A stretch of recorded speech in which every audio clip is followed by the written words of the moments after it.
These are certainly crazy times, and one of the questions I've been asking people lately is, how are you surviving the apocalypse? And at the risk of sounding flippant or trite, the word apocalypse literally means an uncovering or a revealing. And for me, I think these last couple of weeks have been revealing a lot of things for me. They've been revealing my sense of fragility, my anxieties, my sense of mortality. It's been revealing our escape mechanisms. It's been revealing our propensity to self-medicate. And then on the flip side, it's revealing our hope, our loves, our priorities. It's revealing our sources of trust and peace. And I guess at the core, these last couple of weeks have been unveiling my sense of denial. It's been a stark and sobering reminder that I'm not in control of any of the circumstances of my life, let alone these. And I guess one of the biblical heroes or saints or poster children for self-quarantine, isolation, and social distancing has been a guy by the name of Noah. And I've been getting some inspiration from his story, and I want to share a little bit of his with you now. This is Genesis chapter 7, verse 7, all the way through 9:1. It says, "And Noah and his sons and his wife and his sons' wives entered the ark to escape the waters of the flood. Pairs of clean and unclean animals, of birds, and all creatures that move along the ground, male and female, came to Noah and entered the ark as God had commanded Noah. And after the 7 days, flood waters came on the earth. In the 600th year of Noah's life, on the 17th day of the second month, on that day all the springs of the great deep burst forth, and the floodgates of the heavens were opened, and rain fell on the earth 40 days and 40 nights. On that very day, Noah and his sons, Shem, Ham, and Japheth, together with his wife and the wives of his 3 sons, entered the ark. They had with them every kind of wild animal according to its kind, all livestock according to their kinds, every creature that moves along the ground according to its kind, every bird according to its kind, everything with wings. Pairs of all the creatures that have breath of life in them came to Noah and entered the ark. The animals going in were male and female of every living thing, as God commanded Noah. Then the Lord shut him in." Hang on to that thought. We're going to come back to it in a minute. "For 40 days the flood kept coming on the earth, and as the waters increased and lifted the ark high above the earth, the waters rose and increased greatly on the earth, and the ark floated on the surface of the water. They rose greatly on the earth, and all of the high mountains under the entire heavens were covered. The waters rose and covered the mountains to a depth of more than 15 cubits. Every living thing that moved on land perished, birds, livestock, wild animals, all the creatures that swarmed the earth, and all mankind. Everything on dry land that had the breath of life in its nostrils died. Every living thing on the face of the earth was wiped out. People and animals and creatures that moved along the ground, and the birds were wiped out from the earth. Only Noah was left, and those with him in the ark. And the waters flooded the earth for 150 days. But God remembered Noah and all the wild animals and all the livestock that were with him in the ark. And he sent a wind over the earth, and the waters receded. Now the springs of the deep and the floodgates of the heavens had been closed, and the rain had stopped falling from the sky, and the water receded steadily from the earth.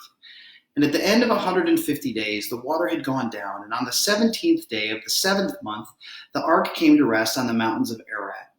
The waters continued to recede until the 10th month, and on the first day of the 10th month, the tops of the mountains became visible.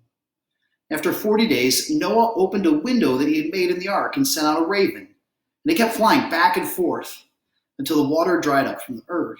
And then he sent out a dove to see if the waters had receded from the surface of the ground. But the dove couldn't find anywhere to perch because there was water all over the surface of the earth. So it returned to Noah in the ark, and he reached out his hand and took the dove and brought it back to himself in the ark. And he waited 7 more days and again sent out the dove from the ark.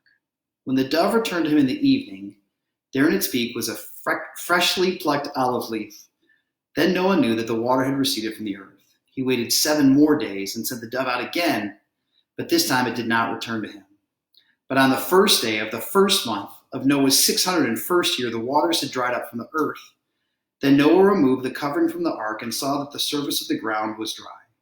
And by the 27th day of the second month, the earth was completely dry. Then God said to Noah, "Come out of the ark, you and your wife and your sons and their wives." Then skip a little ahead to chapter 9, verse 1. It says, "Then God blessed Noah and his sons, saying to them, 'Be fruitful and increase in number and fill the earth.'" So, of course, the coronavirus is not an exact parallel to a global flood, whether you believe that that literally happened or not. But it seems like we're in kind of the early stages of the crisis now. So for Noah, it rained for 40 days and 40 nights. And right now, if you're at all like me and you're tracking the numbers in your state and in your county of infections and the number of fatalities, you feel like the rain is still hitting us pretty hard. And what I find fascinating is in chapter 7, verse 16, it says, God shuts Noah in. Like Noah didn't shut the door. God secured the door for him. Somehow God, as a function of external force, sealed the ark so that Noah couldn't get out, even if he wanted to. I think that God did this for Noah's safety. He did it for his growth, and he did it for his mission, which was to repopulate the earth with both humans and animals. And I think that for us, I don't know about you, I can only speak for me, sometimes my initial inclination when I was here in our state issue its shutdown orders and its stay at home and the stay secure orders. So my initial instinct, my initial reflex was to fight it, to be able to say like, oh, no, you don't impinge on my freedom. Let me do what I want. Let me be who I am. Let me do all the things that need to get done. And I think that sometimes just in our own fear and our own panic, our own commitment to our own independence and autonomy, some of us are chafing at the impositions that it feels like other people are putting on us. But what if it's actually God that's shutting us in? What if God is trying to remind us that rest is something that we've overlooked for far too long? Maybe God is trying to remind us that solitude is not the same as isolation. That even if we're physically alone in the midst of this madness, we can develop meaningful connections with the people around us, and we can lean fiercely into our relationship with God. And again, I'm not saying that this is an exact parallel, but there was a time in the people of Israel's history where they were commanded to observe a Sabbath. They were supposed to take one day off every week, and they were supposed to take 1 year off every 7 years. And they were supposed to take a 50th year off, a year of Jubilee in certain times as well. But because the people never observed any of those breaks, God gave them all a collective timeout. In the Old Testament, we call this the exile. And I wonder if, again, not to undermine the very real sense of tragedy that is unfolding all around us, I wonder if God shutting us in locally, statewide, even nationally, is a gift for us to recalibrate what matters and what doesn't. And maybe the fact that we don't have soccer practices and lacrosse games and music concerts and or restaurants that are open, that all of these things are shutting down for a chance to bring us back to the core of who we are and the core of what really matters. Our family has played more games, digital and otherwise, and had more meals around a common table in the last couple of weeks than we've had probably in the last year. Now that's an indictment of maybe our pace of life that we need to rein in and manage better. But we've had this sense of connection that we hadn't had before. Rather than just kind of shooting friends offhanded texts, I've been picking up the phone and calling people. I know I'm driving some of you crazy because I'm leaving actual voicemails and you despise them with every fiber of your being. I don't care. It's a way for us to reestablish our human bonds in the middle of all the madness. So maybe the first lesson that Noah gives us is to let God shut us in, because God in his wisdom has a reason for it that runs deeper than just our physical safety. Secondly, Noah rolls with the waves. I'm a little bit of a nerd, but I've been thinking about the blueprint for the ark, and I'm realizing that when God commanded Noah to build it, the ark has no rudder. The ark has no pilot's wheel. It has no anchor.